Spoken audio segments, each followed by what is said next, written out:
in this episode of The Streets. Prevailing culture of lawlessness and violence that we have somehow accepted and bought into. A report on crime in Barbados identifies shifts in cultural norms, seeming disregard for life, disrespect for law and order as key concerns. A report done by the Office of the Attorney General lists among the main challenges a current trend locally and regionally where the criminal element is becoming more brazen, shooting their targets in public spaces, with innocent people falling victim. Many, especially young men, are apparently easily swayed into a life of crime. But why are we facing a crisis of culture and values? And then at the community level now, we have this prevailing culture of lawlessness and violence that we have somehow accepted and bought into. Lawlessness on the streets, lawlessness in even our response to police.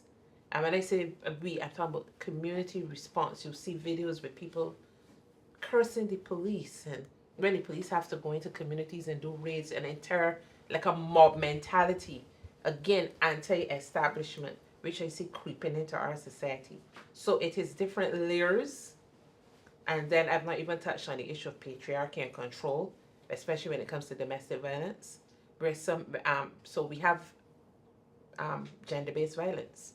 That's another realm of violence where some men see women as property that they must control, and I own you, and if I can't have you, then there's problems.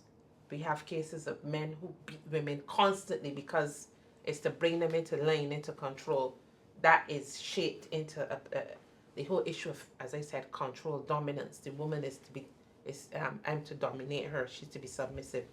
So crime, as I said, is all of those things intertwined. Director of the Criminal Justice Research and Planning Unit, Cheryl Willoughby, has noted this shift in societal attitudes, especially attitudes towards the police.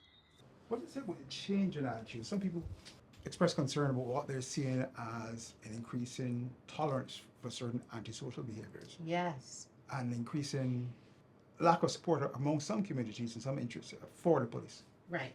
And it boils down to the fact that in order for the police to garner the support of members of the public, because the police is the public and the public is the police cannot do their work in the absence of the public.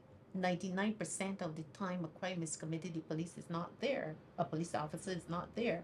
So they need the assistance of the members of the public to report crime to them, as well as to give evidence regarding who commit a particular crime. So it is important that they build the relationship with members of the public. If persons perceive that police is going to come into their communities and break up and knock down and be aggressive, it's going to be very difficult for them to be able to garner the information that they need. We recently did a study, a police satisfaction survey, where members of the public they were interviewed about how they perceive the police, and it was among the younger generation that had a lot of negative views of the police, and that's based on the interaction between younger folks, younger men, and the police. So that is something that I believe that they have to work on. Um, Also, in addition to what you asked, the reason why persons are not coming forward, when you have certain types of crimes being committed in communities, people become fearful. People don't want to get involved because they don't want to be the next victim. Apostle David Durant is a church leader who founded Restoration Ministries. Where do you see how and why did the shift take place? Do we have a shift in, some say, culture, values, beliefs? Yes, culturally, we are going down a path of one self selfish pleasure. People are just doing their own thing. People are just seeking to satisfy themselves. People are seeking to walk up. You see men behind the women, just for fleshly satisfaction, and I call it gyrating and walking up and so forth. So there's a level of disrespect, there's a level of lawlessness, a level of deviance, that is growing among our young people, and it's beginning in the school. So I think one of the strategies is for us to really rebuild family life. I remember David Thomas was talking about that in 2000, prior to 2008, and he was ridiculed, But really now, could that have been prophetic? Because here in 2024, we are really seeing we need strong So, families. you think the problem arises in communities and in families specifically? Yes, specifically in the families, into the communities. Yeah. Because from a weak family, you will produce a weaker community. How do you pull that back? Um, so a lot of parenting, we need some parenting sessions. I wish our television, some of our television programs, even writings and papers, and some programs, community halls and so forth will open up for some parenting to develop some skills and some values and to revisit, a level of mannerism and respect and behavior. And also parents being given tips to help them to develop their children, to mature them, and help them in the very formative years of their life. You're a prominent pastor in this country. What's the role of the church? The role of the church is to assist in these situations. For example, we have to be the light of the world and the salt of the earth, and whatever is affecting the community in a negative way, the church must show itself in those situations to help to really bring the positive side of life so that people can see that there are values that they can embrace that will help them to develop, to mature, and to be very productive citizens of our nation. Lending to the family life, lending to school, business, the work environment, you know. Canon Noel Burke, the rector of St. David's Anglican Church, also sees the societal shifts. You mentioned resilience, home of family life. Explain. You know, I mean, again, we really ought not to say too much about when we were growing up and that kind of thing. But I can distinctly remember instances in which, the families would rely on each other tremendously. The family and the community by extension provided a kind of a safety net so that if you were going down a certain path, if you were going down a certain line, and one net didn't catch you, another one would. Um, there would be a grandmother or an aunt or someone in the community, a neighbor, who might say, like, what are you doing out here? What are you doing down here? What are you doing with that? Like, it's getting dark now. When do you go home? So there was always that kind of netting in the community that kind of steered you along the straight and narrow. In Barbados, we've made tremendous strides. And we've built up new communities. And very often we find in those new communities, we might not have the kind of um, the kind of support structure that can sort of catch a youngster or catch a young person. Um, and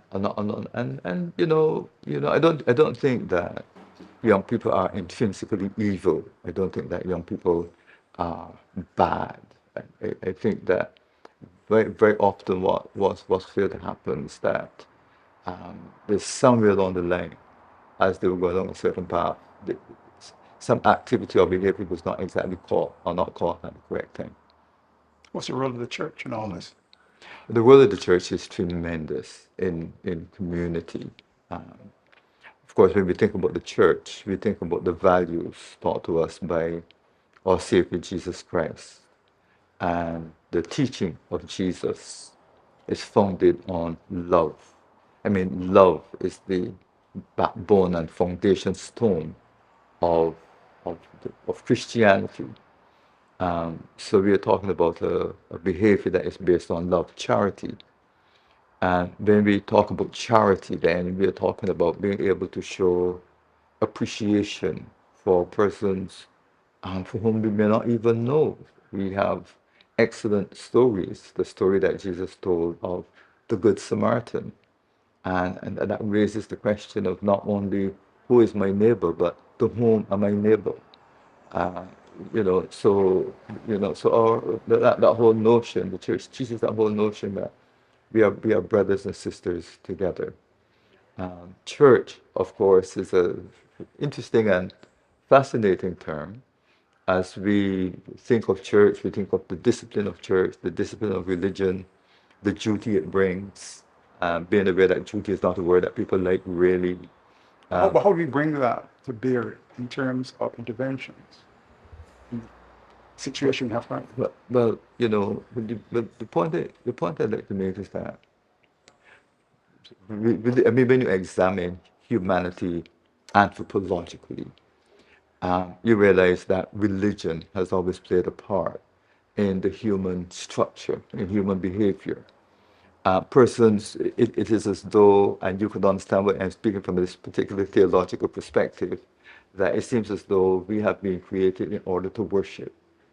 And so even ancient societies worship, early, quote unquote, early man worship. Worship has always been, work and worship has always been a part of the human context. So we ought to, there's some building blocks that we ought always to seek to fulfill. The whole notion of work and family and worship. So worship is also a part of who we are as human beings, and church provides that. I'm sure people, parents, especially young people, Yeah. are going to church. Yeah, but you see, the thing about it is that I think one of the, one of the things that I found, one of the things I found is that children have a tremendous fascination for church and religious things. And sometimes you can see that when people bring their little children to church. And I always encourage persons to let little children in church express themselves, let them ask the questions. Now, so there's a natural curiosity, I think, for young people and children and religion. But is the message of the church getting through to the children, even the parents?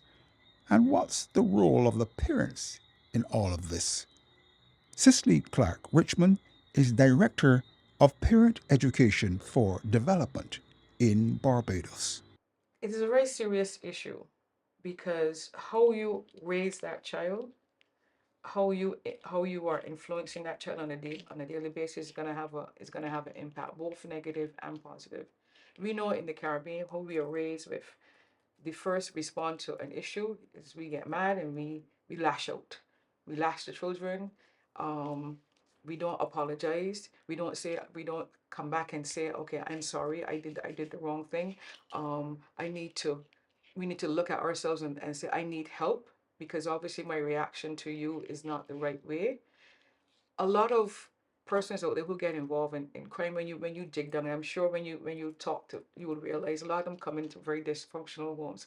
A lot of them were abused. A lot of them were beaten. There was nobody. Yes, back in my day, we got lashes, but we also got somebody in the neighborhood, whether it was a mommy or a granny next door, whatever, would come and say, "Come, sweetheart, come. I know your granny just hit you, but you're okay." They were putting their arms around you, and so you still got a little bit of affection there. Nowadays, that is not happening. You beat the child, you go on about your business, you come back, and you do it again, they're gonna beat you again. You in the streets, we hear parents cussing children. I mean, cursing children, little babies, and they're cursing them. You know what I mean? So there's this one-sidedness to our child rearing practices these days. There's no balance, there's no affection, there's no discipline, but still with love. There is no I am sorry. There's no let us sit down and talk about this. There's no tell me what it is that you're really feeling. How are you feeling? How did you feel when mommy did this to you? You know what I mean? I know that you are missing your father. I have to let's try and see what we can do to make this better. It is seem to be a one-way street this way. It's either my way or the highway, and you're going to do what I tell you to do, And that's it. How do we address this family dysfunction? We have to first recognize that parents have to understand that whatever they do in that household is influencing that child. Even from the smallest child, you may not think the child is listening, the child may not understand everything, but what you are saying is going into their heads. When you slam the door, when you get on the phone and talk about the man, when you get on the phone and talk about the woman, when you are just being in a way that is not right, we have to understand that our children are listening and they're hearing. They may, as I said, they may not always understand what is going on, but it's affecting them. And then they're going to start lashing out, and we want to know why they're getting on this way. When we are not paying attention, we're not really paying attention to them. I know everybody is busy. You go to work, you come home, you're busy, you're tired, you want to go to bed. And the child wants to speak, Mommy, all right, talk to you tomorrow. Or go and sleep, or go and lay down, go on your phone, whatever. We dismiss them, and we're not taking the time that we need to take with the children today. And they are being affected. They really are. They're going on their phones, they're going on with talking to their friends. The friends know it's even better friends than the parents, because the friends are talking to them, the parents are not. And even when they're talking to them, they're not talking to them in a way in which there's still love that is coming forth. It is always on a you did do this and you that, and you're doing this and you're doing that. There's no balance in there with the corrections. Apostle David Durant sees a definite failure in parenting, but also a drift away from the church. I find that here in Barbados, there's a level of apostasy falling away from the church. And that has developed because a lot of people today, Brother Stetson, a lot of young people have not been in Sunday school. If I ask 10 young people, and I did at the time, 10 young people, have you been to Sunday school? About 8 out of the 10 said no. And I would not have heard that years ago. I would have had the reverse with about 8 or 9 say, yes, of course. But now today, many are not. As a matter of fact, one young fellow by the hospital, I parked at the time and he wanted to wash my vehicle. He didn't want washing, but I wanted to give him something. So I tell him wash it, rather than just giving him something. And while he was washing it, I said, you've been to Sunday school and so forth? He said, no. I said, you know anything much about Jesus? No. And I stood there almost cold. I said, wow. So I had an opportunity to talk with him while he was washing. Yeah. He said no. Is that changing times though, and changing belief systems, changing value systems, changing the way people live their lives? Changing value systems. Yeah, changing value systems. They're finding that they feel they can get on without God. We know different because in our day, many of us went to Sunday school, sometimes 3 times a Sunday. You know, we were taught, we were trained, we were disciplined by our parents. Today, some parents cannot touch the children know that. And they even will threaten their parents as well. So, discipline is dropping. And once you drop discipline, you're going to find difficulty. The children will feel they can do what they want. They can do what they like. Families need help. Family needs help. I think we need to have more counseling sessions, especially young people going into marriage and going into having children. I think we need to have more counseling sessions for their own education, knowledge development, perspective, and also to have right priorities, in training their children up so that when they are old, they will not depart from that good seed that was sown in their lives. On the streets, that shift in values is being seen and felt. It changed a lot. Yes. When we have the grandparents, we had to do and respect. The youngsters now, or the young people now, don't have no respect. They will see me or you walking the road and curse me. Yeah. I remember a time back when I was young in my neighborhood. My grandmother and the neighbor then used to speak and she tell me something. I tell her something words. She complained to my grandmom. I get big from my grandmom that ain't speaking to her, you know. But the youngsters ain't got us all to discipline now. In families and in values. And environmental as well. The, how would I say,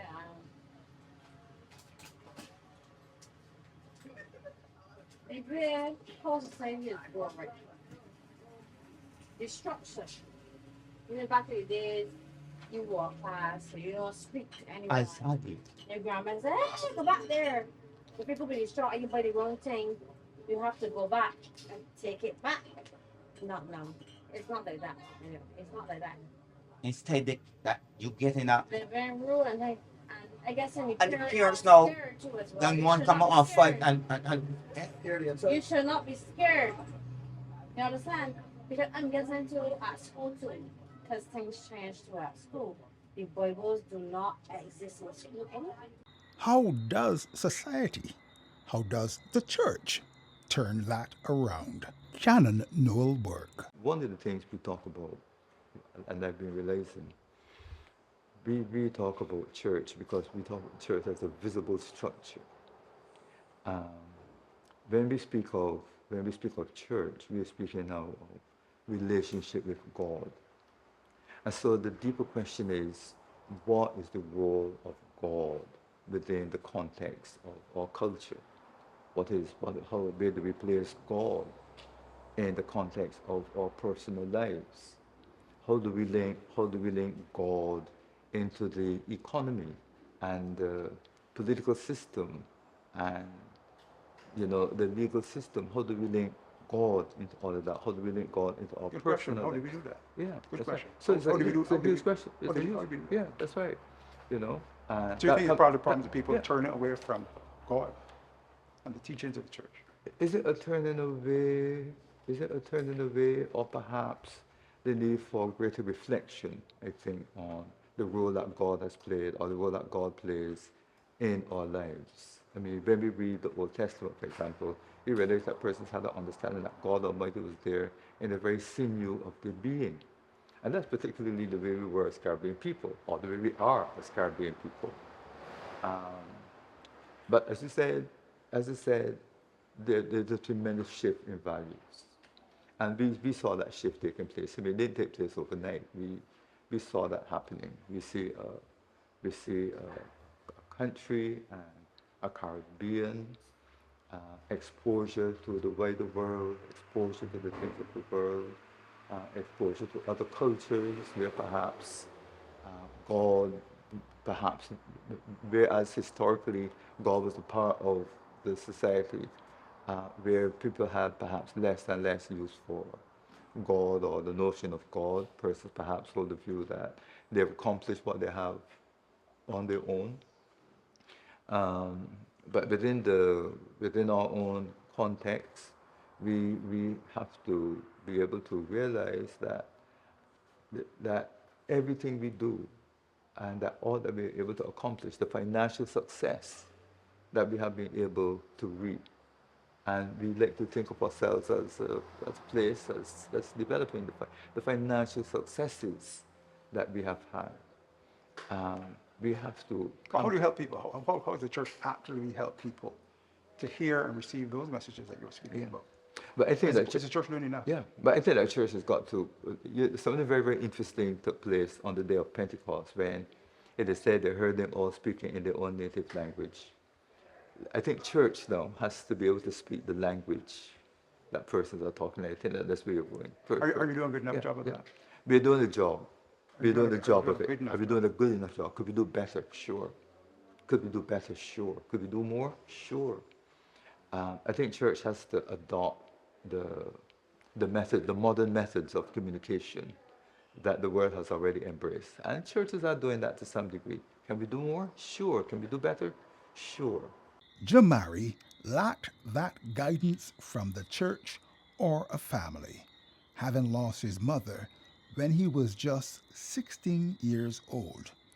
Raised by the streets and having done several stints at Dodds Prison, he now offers some lessons to other youngsters about the values they should embrace, the life they should lead.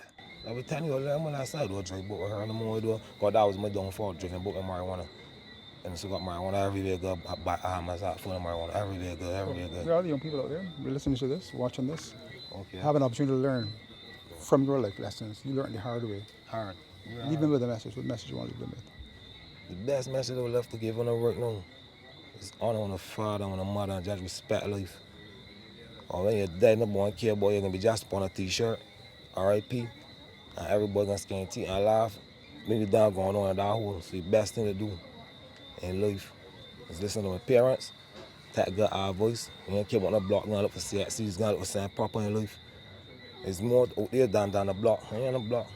We want to stick up because like, we ain't had about the good we, but I know for sure the good people, but I want to do better in life and respect life. Next on the streets, young deviants, the early signs, lessons from the classroom. And somewhere down the road later, you recognize, well, look, I remember him from that school. He used to be always in little trouble and so on.